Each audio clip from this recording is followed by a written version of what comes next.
Mes frères, ne mêlez pas des considérations de personnes avec la foi en Jésus-Christ, notre Seigneur de gloire. Imaginons que dans votre assemblée arrive en même temps un homme aux vêtements rutilants portant des bagues en or et un homme pauvre aux vêtements sales. Vous vous tournez vers l'homme qui porte des vêtements rutilants et vous lui dites « Prends ce siège et installe-toi bien ».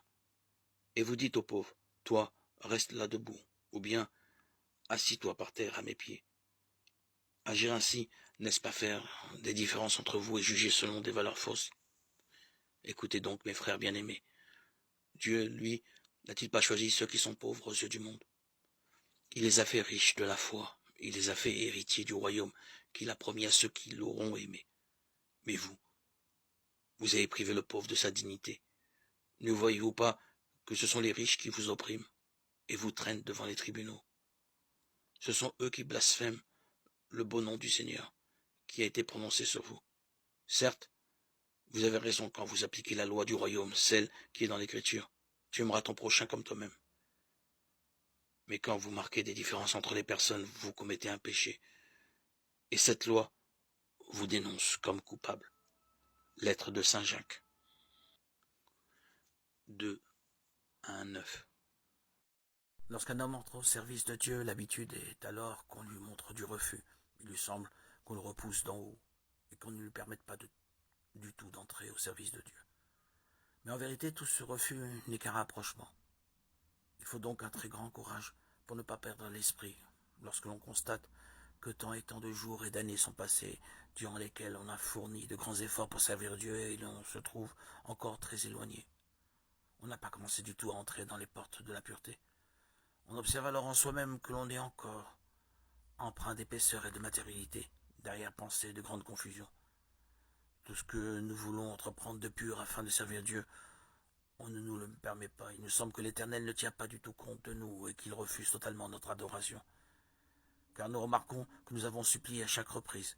Nous avons imploré et prié Dieu qui nous aide dans notre cœur et que malgré cela, on est encore très éloigné. C'est pourquoi il nous semble que Dieu ne nous concéda pas du tout et qu'il ne veut pas de nous.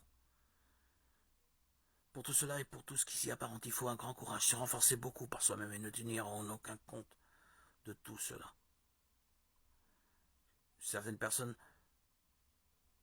semblaient que Dieu ne les considérait pas et ne se penchait pas moindrement vers eux. Il leur paraissait loin de la volonté de Dieu. Ils avaient remarqué que depuis si longtemps ils recherchaient, peinaient, agissaient et œuvraient au service du Tout-Puissant et se trouvaient encore très éloignés.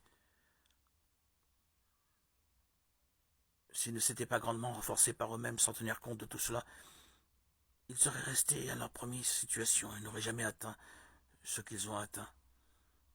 Mon ami, mon frère, ma sœur, voici la règle.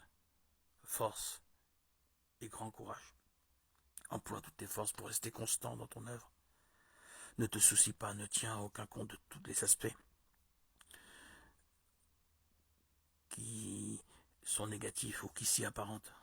Et si tu es extrêmement éloigné de Dieu et qu'il te semble enfreindre vraiment sa volonté à chaque instant, sache que malgré cela, qu'en revanche, chaque geste et chaque mouvement par lesquels tu te détaches peu à peu de ta condition matérielle et te diriges vers Dieu sont infiniment grands et précieux.